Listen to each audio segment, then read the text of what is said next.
words we speak shape our thinking, and our thinking creates and our reality. It determines the reality we create. Now, hang on. Now, I say that like Eric Clapton when he was on stage and he needed to shift the band, he would say, hang on, hang on. I think that's a really neat way to say it. So hang on. What I'm saying is today in the podcast, what we're going to do is, unpack that. Some might call it peel back that onion and discuss how our words, our thoughts, but really how they're shaping our reality and how we are the creators of our reality. Reality is not created outside of us. We see the world as we are. We see our house, our environments. We see the lawn as we are. Because I was standing yesterday, Brenda, with a friend, and he saw all the work that needed to be done. I saw the beauty of the way it looked in the moment. And it was just neat. It was just two different realities. And, that's what we're going to do today. And hello, everyone. I'm Charlie Collins with the Blindsided Podcast, the co-host here with Brenda. And I'm a speaker and a coach. And most of all, grateful to be with you today. Good morning, everybody. My name is Brenda Hayden. I am the founder of Time for a 10. We're an emotional awareness, emotional intelligence coaching service, and we help people get to the exact nature of the things that disturb them, resentments, fears, anxiety, triggers. And we give them a path to freedom through some really awesome tools. I'm also the co-host of this Blindsided podcast. We've been doing this for over a year. We love it. I want to say good morning to Carrie. She's already with us. Good to see you, Carrie. She's always got good stuff to say. And words are very powerful. The language that we use is very powerful. Not just the language that we use in speaking, but the language that we use in thinking.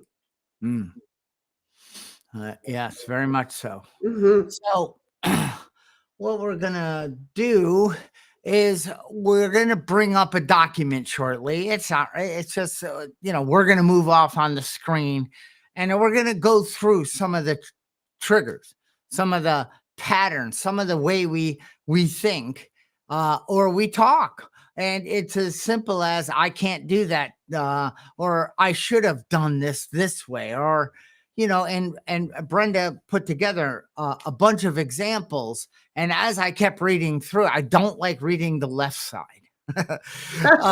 but I get it. And it's like, gosh, I do that sometimes without even knowing. Like I realize, like, where is that coming from, Brenda? Why with somebody that is, I am concerned about constant, never-ending improvement. Like I want to grow. I want to grow mentally, physically, spiritually. And I know this, but how come sometimes all of a sudden coming out of nowhere is this shouldn't have happened?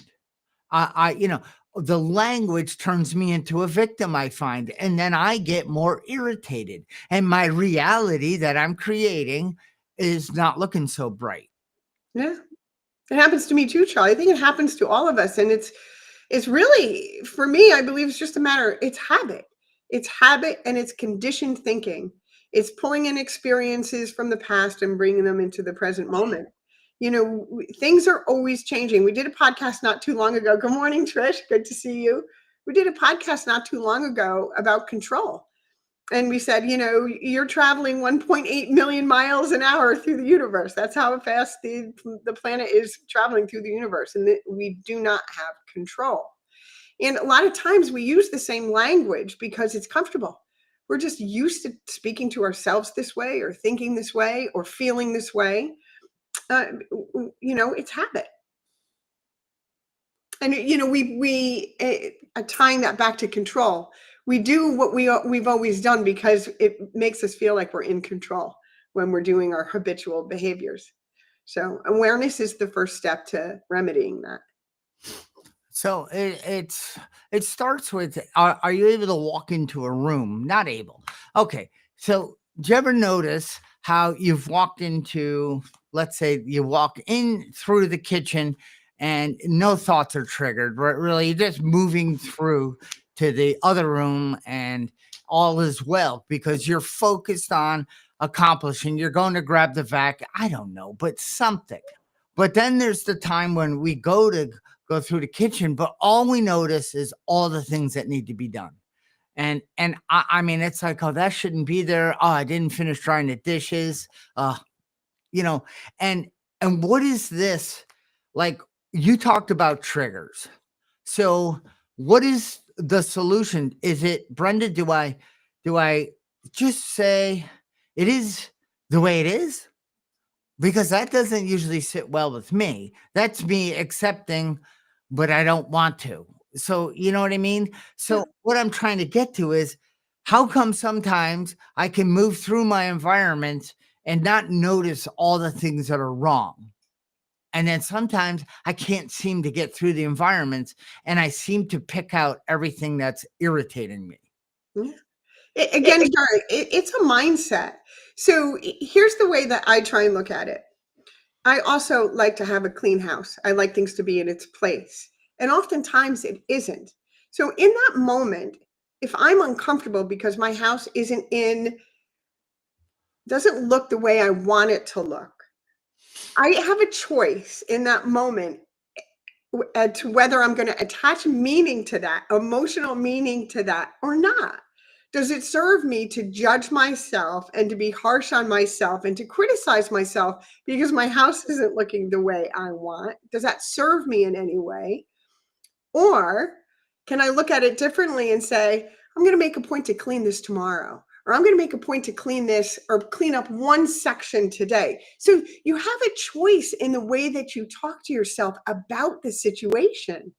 And so instead of the shoulding and, oh, this is disgusting, I can't believe I haven't done that yet, right? I go to, I'm going to do one thing today to make myself feel better about that. Or I can even say, I'm really not up to it today to do that, but I'm going to put this on my list. And first thing tomorrow, I'm going to take care of it. You make a decision about Mm. it without attaching judgment or meaning to it. And before you respond, I just want to read some comments here because they're coming in. So Trisha's saying your desire to learn and improve, Charlie, it is in itself an addiction. I can relate. And she also says positive words and equals positive vibes. And Cassidy is saying good morning from Chicago. And, Yeah. I agree that you can, totally agree that you can get caught up in that addictive. I got to be better. I got to be more. I got to do. But as with anything, when it's in balance, like I'm constantly learning. There's always a book I'm reading. There's always something new that I'm hearing about and then going and researching. But balance, it's all about moderation and balance. I balance that with everything else in my life because I don't think I will ever stop growing or wanting to grow or wanting to improve. It seems like an organic kind of spiritual expanding path for me. But anything that you don't do in moderation can be really dangerous. Trish is really right about that. I want to show you something here, Oh, I Brenda. love this when you showed me earlier. Are we on the screen? Yes. So anyway, what for those of you, there's a massive tree with tons of branches and leaves, and then there's a tree, the root system. And think about when I say I can't get to the bottom of my inbox, and every time I open it, I can't. Well, that's maybe coming from the root of something, but it's also coming out and it's touching all different things throughout that day. That negativity, that I can't, that feeling like I'm a victim. Too many emails come in. It's just overwhelming. And I don't take responsibility that maybe I signed up for something or whatever it might be. But the I can't get to the bottom of my inbox, all of a sudden that came from somewhere, right? And that root system then triggers a few more leaves throughout my day. It spiders out. So if I don't catch that and say, wait a minute, it's not that I can't, I won't take the time. Or today is not the day for me to take the time to really go through this and conquer my inbox and get it back to zero. And that's okay. I'm okay with that. I'm going to move on. So I was looking at this morning thinking, you ever hear of Amway? Oh my gosh, yes. I got Well, sucked into that way back when. yeah, but that's us. That's our insides in a way, because we build all sorts of AI agents in our body. And an AI agent is somebody that is something that works for you behind the scene. So we have these percolating throughout the day, and they come out. We have some that are coming out as I can't do this. I'll never get to this. I cannot get to exercise 3 times a week because, and that comes out, that agent. Or we have another, hey, and I'm gonna bring that document up so we can talk about that.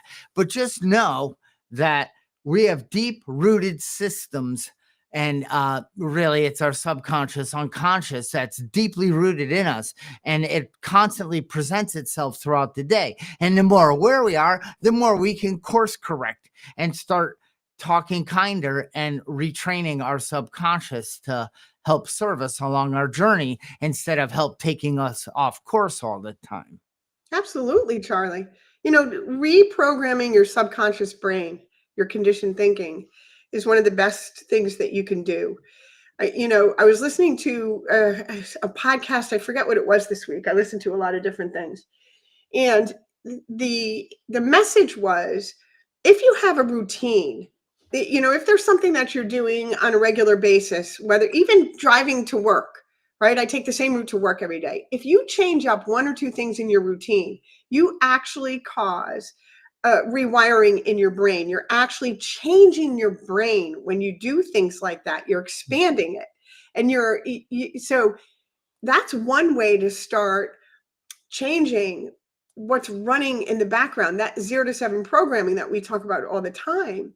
Once you start to become aware of how it's infiltrating your behavior, your thoughts, your actions on a daily basis, once you start paying attention to it, you can change it. And one of the ways to really pay attention to it, and I've talked about it before with the spontaneous thought journal, is to look at the language that you're using and that your thoughts are coming in with.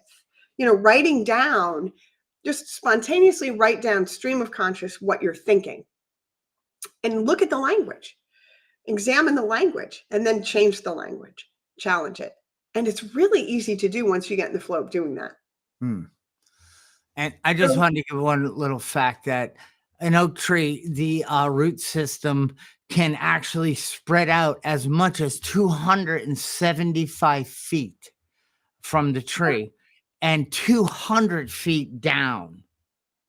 And I can relate to that. I got some roots that I still need to work on that are deep within me.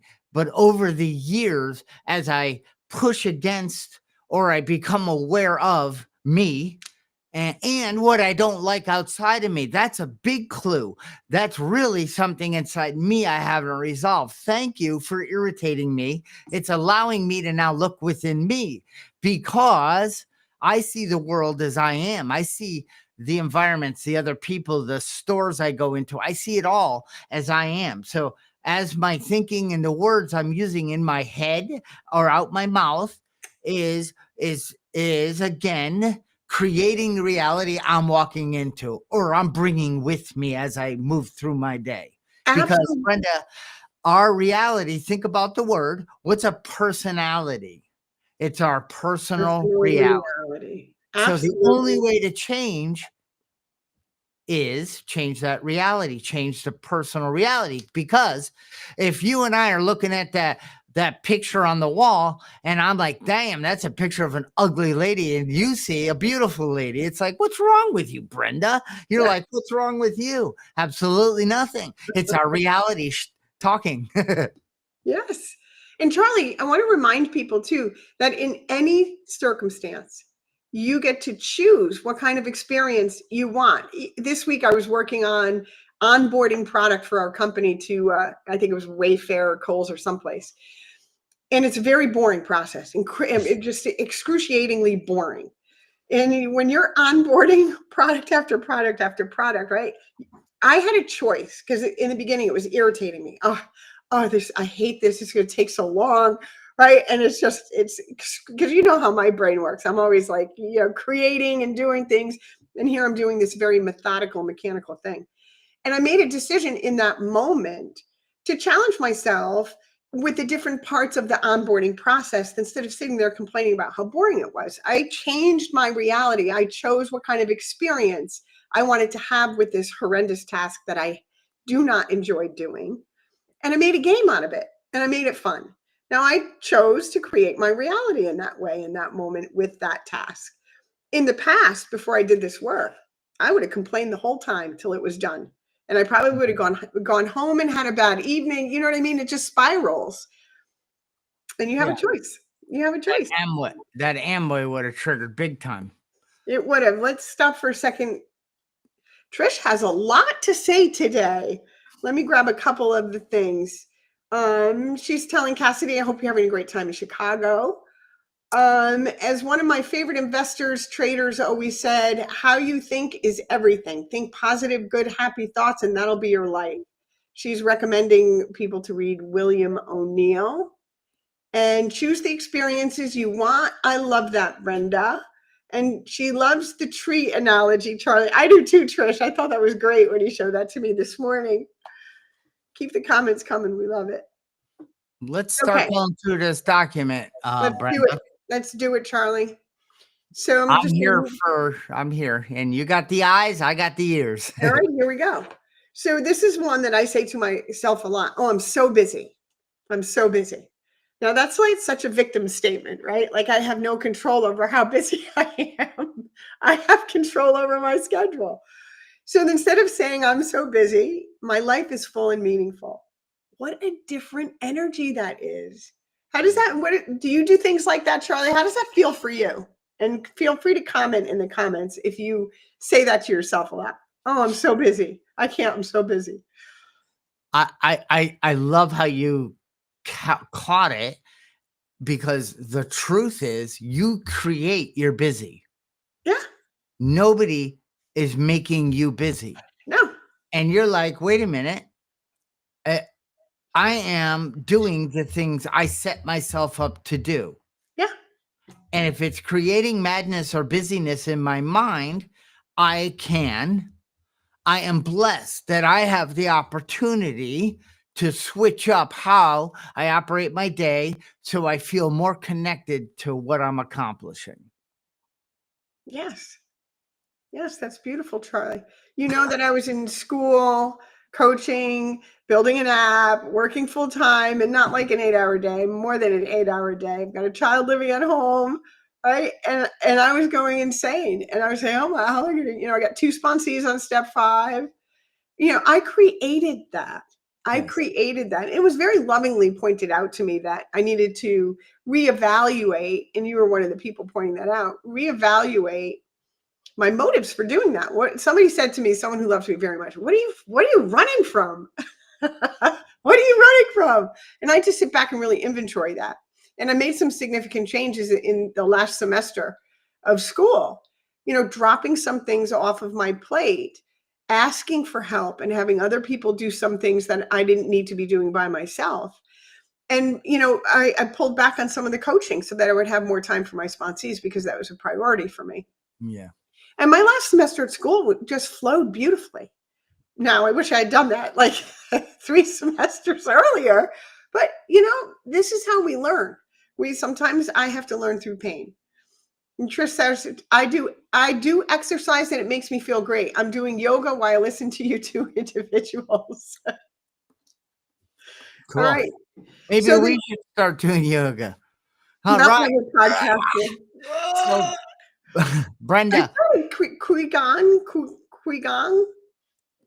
I started doing that. I love it. So I just wanted to say, you said, what are you running away from? What we've learned in this work is what we're running away from, we're running into. Absolutely. And because we can't run away from what we've created. I mean, we can own it and change it, but we can run and think we're going to a whole new, it's like, I can't handle this room. I run to a new room. And then in 10 minutes, I hate that one. Yeah. It's like, okay, I get it. So what are some more examples on the document? Oh, I love this. I should exercise. Instead of saying I should exercise, you could say I choose to move my body. That word should is useless. Don't should all over yourself. Should is a terrible word. Don't use it. Don't use it. Don't use it. Don't use it. Because not only that, Brenda, that person should not drive that way. They should hurry up. We use it constantly outside of us. And it's just coming from our root system of I'm not present. When I take a look at that, like, why am I shooting on myself right now? Why am I shooting on people I don't know? Yeah. Why should they be any differently than they are? Yeah. Because I'm somewhere else and they're in my way. And then I realize, where am I? It's crazy, but it's so cool once you walk back into the sunlight of the spirit and realize what's going on. Yeah. Carrie says, I like the term I have to she said, I like turning I have to into I get to. Yes. Carrie listened to my video because I did a whole video on that. But you know what should really is saying is that you're failing in some way. Yep. Maybe you're not supposed to be doing XYZ in that moment. Maybe it wasn't supposed to happen that way. Maybe you weren't supposed to get that, whatever. Maybe you're not seeing the whole picture. I when that kind of pops up in my brain, I change it to I'd like to exercise. I really would like to exercise. I want to exercise. Not I should. I want to. And if you're saying should, maybe the question should be, do I really want to? you know, I should do this. Is it something I really want to do? Maybe I'm not doing it because I don't want to do it. Getting honest with yourself about your motive for whatever it is that you should be doing. I should go to that party. Well, do you really want to go to that party? If you don't want to go to the party, don't go to the party. Nobody wants you to show up there unauthentically, because that's an energy people feel when you're being unauthentic. Everybody feels it. Yeah. Yeah.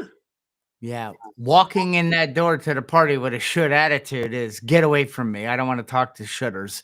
The next one is I messed up. No, I want to go back to Brendan, because I should work out or I should exercise. You know what? Walking X amount of steps a day. So there's truth in that. You absolutely should. But let's take it like you said. Why, not why. What are the benefits of me walking 5,000 steps a day? Let me look at that. How would that help me? What is the power behind taking 3 days a week and exercising, stretching my body? So why would I want to do that? Well, I want to be alive. I want to be thriving. I want to be there for my kids, my grandchildren. I want to be present, because the more we let this build up, and our bodies, like dogs, like cats, they all need to express themselves and move throughout the day, right? It can't just come out of our mouths. That's not good exercise. So I like the idea, because I definitely should exercise. All people should. But it's a terrible way to approach it, because it shuts down me wanting to talk about that more. But hey, did you ever take a look at the power of taking 5,000 steps a day? That's not hard. You can listen to a book or some music, or take a dog on a walk, or ask a neighbor, would you like to? And you're making connections, and all sorts of beautiful things are happening because of this. That's a good perspective, Charlie. I would caution you about saying all people should exercise. I know. We're not an authority on anybody else's lives. No. Everybody has one thing that I've really come to learn, especially when it comes to anybody else's lifestyle. We all have our own soul contract with God's source universe. We all incarnate on this planet with our blueprint for living, with our agreements with the divine. And it's none of my business how anybody else is living. I support them in whatever it is they're trying to accomplish if they want to exercise, but I never tell anybody what to do. It's they know inwardly. They already know inwardly what would make them healthier. They already know inwardly what would remedy the health issues that they're having. They know it already. And they're making decisions not to change a lifestyle situation for themselves. And that's a much deeper problem, a much deeper issue that really is between them and God, and probably a professional. a coach, maybe if you're coaching them, or a therapist. All right, So what's another one? what? I said, what's another one on the list? Oh, on the list. The next one is I can't afford that. Ooh, can't. That's a good one too. I can't. Right? We know what I can't means. So, and I'm choosing to spend on, I'm choosing not to spend on that right now. I'm making a choice not to spend it in this way today. Yeah, can't So, shuts off the go ahead. ability to work, put in extra hours, sell something, and Mhm. find a way to invest in this thing that, whatever you might want to invest in, because it's a cost. You're going to pay a price either way. So you're going to pay a price with the language of I can't, or you're going to pay a price to move towards a better outcome. But Mhm. the price, we're always paying a price. You're going to pay a price of regret. You're going to pay a price of success.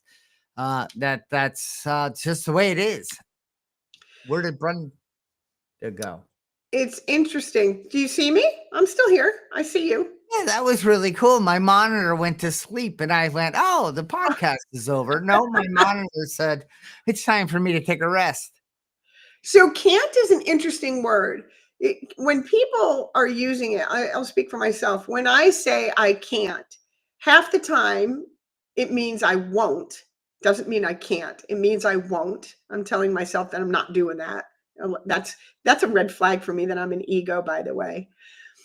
And the other thing that can't often means to me is that I am living in some kind of lack mindset, a lack mindset. Specifically, I can't afford that. Recently I had a situation where I had a very synchronistic event happen in my life where somebody that I met 20 years ago reappeared in my life. She's a beautiful artist and she made this incredible piece of artwork. I saw it on the plane to Hawaii. I saw it and I was like, it was breathtaking. And then the name of the painting was called Ascension, that's the process that I'm in, right? The ascension process, the spiritual growth process. And the price of the painting had 3 threes in it in a row, which is my spirit number, 333. And I was like, this is for me. There's no doubt that this piece of artwork, this woman coming into my life after not talking to her for 20 years, the name of the painting, the way the painting is, it's a bunch of people ascending, and the price on the painting having 3 threes in it in a row, this is supposed to be for me. And that's what I said. Oh, I can't afford that. I can't afford that. And I told her, give me some time to pray on it. And I prayed on it for like 3 or 4 days. And came back to her and I said, I can't afford that. If it's still available in a few months, I'll think about it again. And within 24 hours, my spirit guide said, if you continue to live in a lack mindset, that's what you will experience is lack. I called her up the next day and I bought the painting. It's in a museum right now, but it's going to be hanging behind me for Nice. podcasts as soon as it comes. But that's the power of the lack mindset. Now, because my spirit guide redirected me and had me look at this differently, I went back and because I just said, oh, I can't afford that. I went back and I looked at the numbers and I can afford it. Spirit was right. I could afford it. I could. But I immediately said I couldn't because I was so used to being in that lack mindset.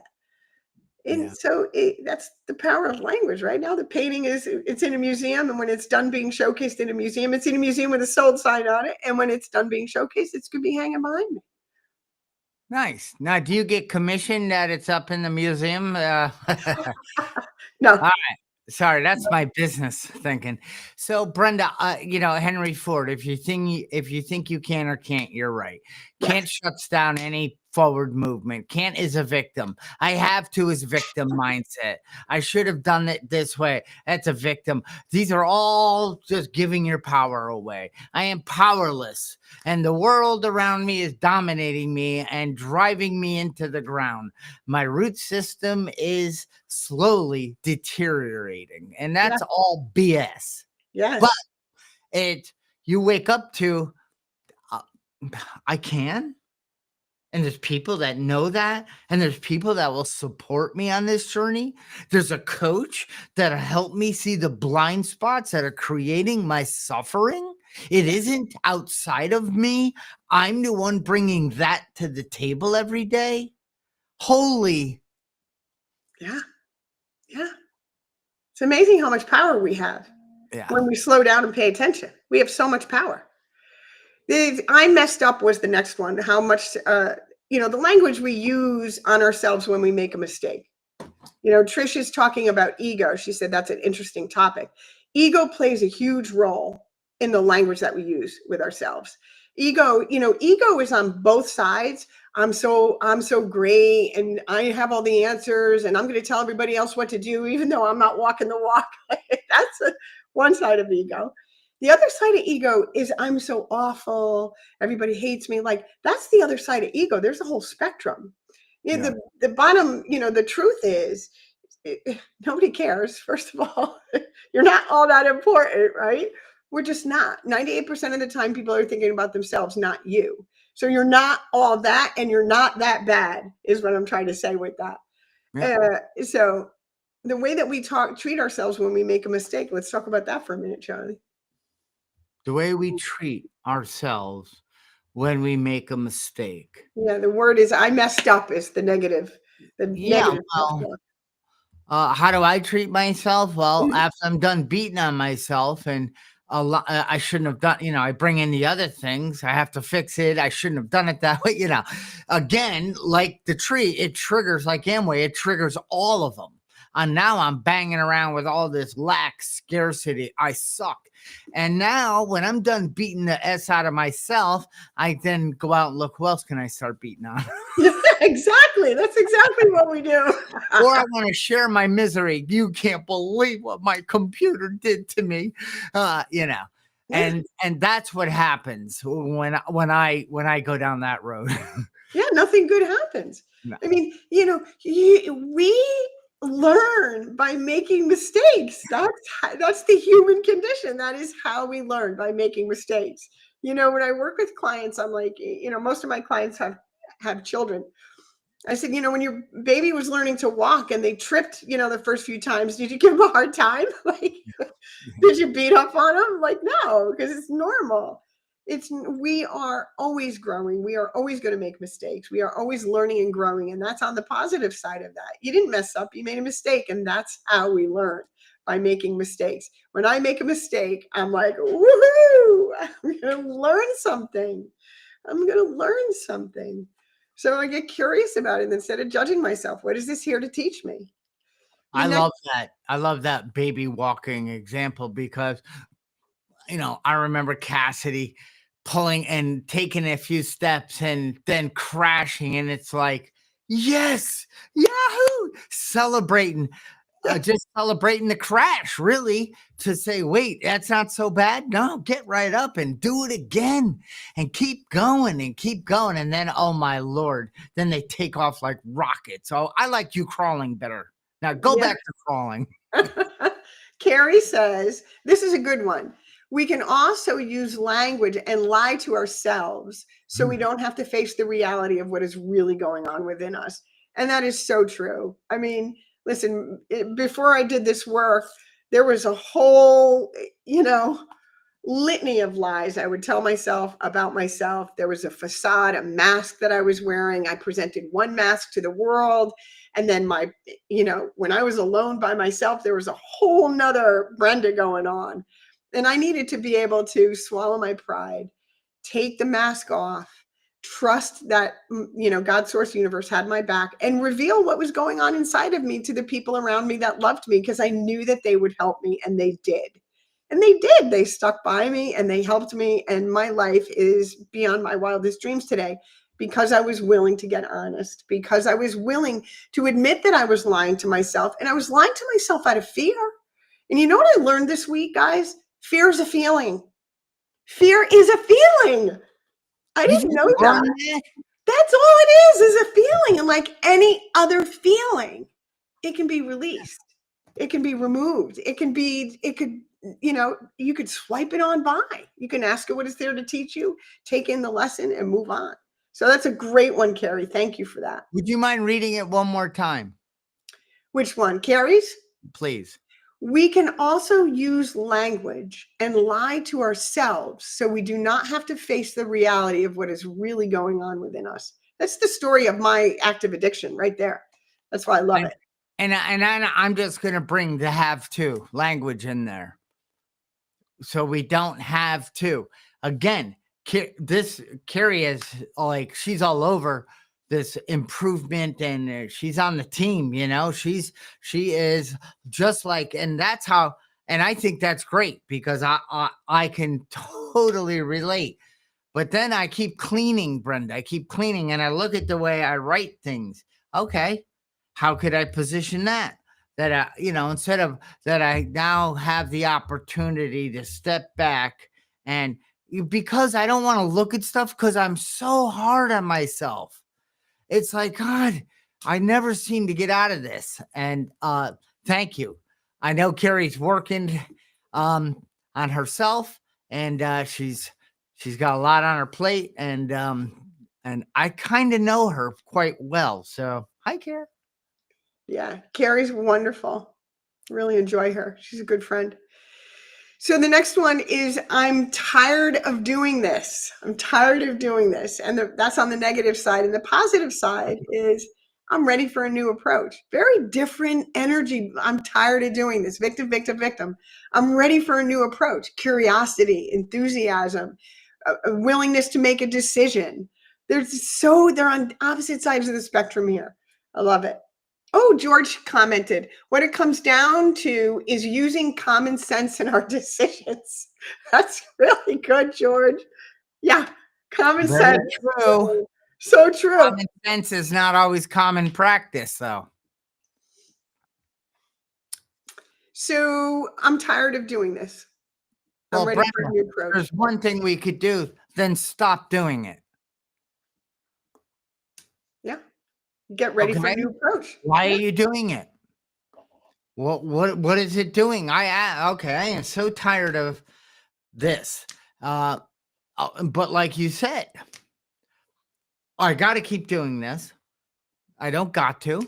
Okay, what is it? Emptying the dishwasher. I don't know, but I'm tired. Well, I am blessed to have something that helps wash the things in my house. And as I empty it, I notice I have hands that move. I have you know what I mean? We shift to this, wow, I'm blessed mindset. And so I'm not tired of doing it anymore. I'm not sick of it or nothing. I now move into a different mindset. But then there's plenty that I just say, I'm no longer going to do this. Right. I don't even realize why I keep doing it. It's not. See, when I say, Brenda, it's making me feel this or that thing, this is making me mad, I realize I have just given my power to a device, a camera, a microphone, a situation outside of me. I am now powerless. Yeah. And then I laugh at myself. No, that unit, this device on my desk can't make me feel. It's because I messed up and I'm not willing to say, how can I learn a better way to use this device in my workflow and succeed? And then once I do that, everything starts happening the right way again. Yeah. Yeah. You have all the power. Yeah. You can change whatever you choose to change. You can change your language. I would challenge people to do the exercise that I did for school that one time, where I just randomly for a week, in a little pad, one of the little pads that like the policemen carry around, and just write down what's spinning around in your brain, and then look at it at the end of the week and put it in ChatGPT and find your patterns. Just put that stuff in ChatGPT and find your patterns. Oh, I love this one. I'm not good at this. Charlie will say, I suck at this. Well, I'm not good at this. And the positive side is I'm still learning the skill. I'm still learning. I'm still learning. And the next one is good too. I hate how I look. Join the club. And the positive side is I'm grateful for my body. I'm treating it with care. Just kidding. Charlie. Oh, this is a good one. Let's talk about this one for a minute. I'm stuck. I'm so stuck. Powerless. Yeah. Are we ever stuck? Do we tell ourselves we're stuck? Yes, because then it severs me looking for a solution, That's it. and then I get to go complain to somebody, and I get to share That's that it. I keep hitting the wall. I can't seem to make any headway, Yeah. and somebody tries to help me and say, "Shut up! I don't want to hear what you have to say because I'm stuck." Yes. Yes. We get stuck when we know that there's a decision that needs to be made and we don't want to make it Yeah. because it's going to be uncomfortable or it means required, change is required, or I'm going to have to do something differently. And I just, most people want to stay. I shouldn't say most people. Some people want to stay in that little bubble of comfort. This is the way it is. This is the way I've always done it. This is what feels right to me. That's just habit. That's just habit. It's all it is. There's nothing scary out there. Fear is just a feeling. It's just a feeling. And Brenda, but also With let's change, be there's something scary out there. Sorry, Joe. no, no. I was going to say that there's trauma. There's certain things that can trap us in a stuck that you do need to hire a professional or go through some, not even a psych, whatever that medical, whatever you need to do to see that to help move you out of that. So there are times and there are things, but we're not talking, we're not We're going talking down clinical. We're not that talking level. clinical. Yeah, Yeah, we're not doing clinical. We're just saying we're when you coaching. have the thought that, I'm stuck, I can't seem to wiggle out of this and I'm just going to go backwards, but it kind of when I go backwards it sticks to me. I can't shake it and then I get a little tense and aggravated and that's the stuff we're talking about. What can I do? How can I? And then you will find a way to start stepping through the gooey stuckness. Yes, yes. We're coming up on the end of the podcast, Charlie. Would you like me to go to anyone on this page? Let's see. This Oh, is yes. two Yes. podcasts. Things never go my way. Oh, I can relate. Let's just talk about that in a negative, poor me way. Life has its ups and downs. Some things do go my way. That's what I find myself saying when I say, "Oh, this always happens," or things never work for me. I stop, dead stop. Yeah, they do. Like all the freaking time. Things go your way all the freaking time. I can take a minor inconvenience and blow that into this is my life. This is my life. And it's just not the truth. It's just old stuff, old conditioned thinking, old experiences. And sometimes I want to sit in the mud and just sit there and play in the mud. Sometimes I just want to sit in self pity. But there's a way to get out of it, and that is by telling yourself the truth that listen, life is like this. It's always, things are always moving and changing. Nothing is permanent. Everything is temporary. Feelings. I'm talking about feelings. A lot of other things aren't permanent either, but when it comes to these kinds of things that we're talking about, just to be clear. Our body's reproducing whether we like it or not. It's the cells are regenerating. Our skin is, but things. Oh, that is. What I did was just started on the one word, things. What the heck am I referring to? It's really a lot of it was my thoughts. It was things as in, I don't know how to process. So I just dump it into the things aren't going my way.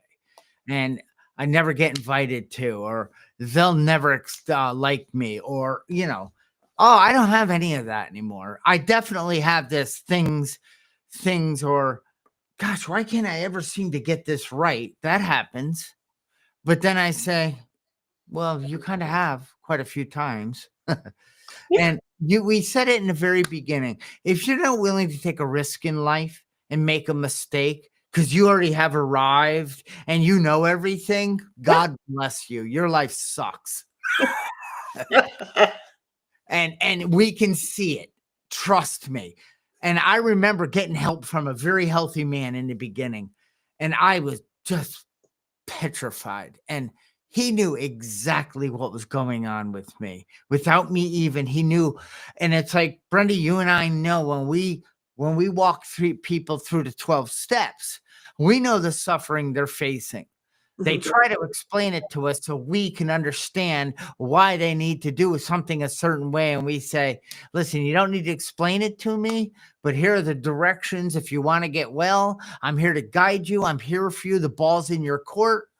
And man, when you're a drowning man or woman and you want to keep your head above water and start taking a look at these things, it's Yeah, it's mind-blowing it what is. can come. Making a mistake is no big deal. No, Looking stupid no really big deal. doesn't happen that much anymore. Walking into a room of people I don't know is perfectly okay Yep. because my needs, I am important and worthy, and I deserve to be on this planet and thrive. And you're not defined by what anyone else thinks of you. I want to leave people with this before we sign off. When I work with clients and I want to get at the conditioned thinking, one of the things I have them do very early on in our relationship is write down their their very first 5 memories of when they were a child where they were upset or uncomfortable. The very first ones. And I guarantee you, in those very first 5 to 10 memories, you're going to find the language that was imprinted on their subconscious brain from the people, the caregivers, the teachers, the bus drivers, that they now use on themselves that aren't positive. And that's where we start unlearning and relearning the language that we use with ourselves and our thoughts and the way we treat Excellent. ourselves. And this has been a fantastic podcast. Lots of Thank you. fun. Thank you all for your contributions showing up. We're streaming on about 7 different platforms from LinkedIn, Facebook, other YouTube channels, and then we repurpose. And, our mission is to go out and help wake people up and not wake people up, help them see and remove some blind spots and enjoy the journey a little more. And Charlie, I just want to thank everybody for all the comments today. It was so much fun to read them and talk about them. And there was one more I wanted to read before we go. Trish said that this podcast reminded her of a famous quote by the French artist Paul. I'm going to mess that up. Gauguin, Gaugin. I shut my eyes in order to see. That's a great way to end the podcast. I shut my eyes in order to see. Love it. Sorry, I messed up the name. Boy, can I relate to that one every day. All right. Paul Gong. How do you say that, Charlie? That's going to drive me nuts. I I'm say going to that go look by it saying, up. I'm going to shut my eyes so I can see. Love it. Have a wonderful day, all, and we'll see you next week. Bye, guys.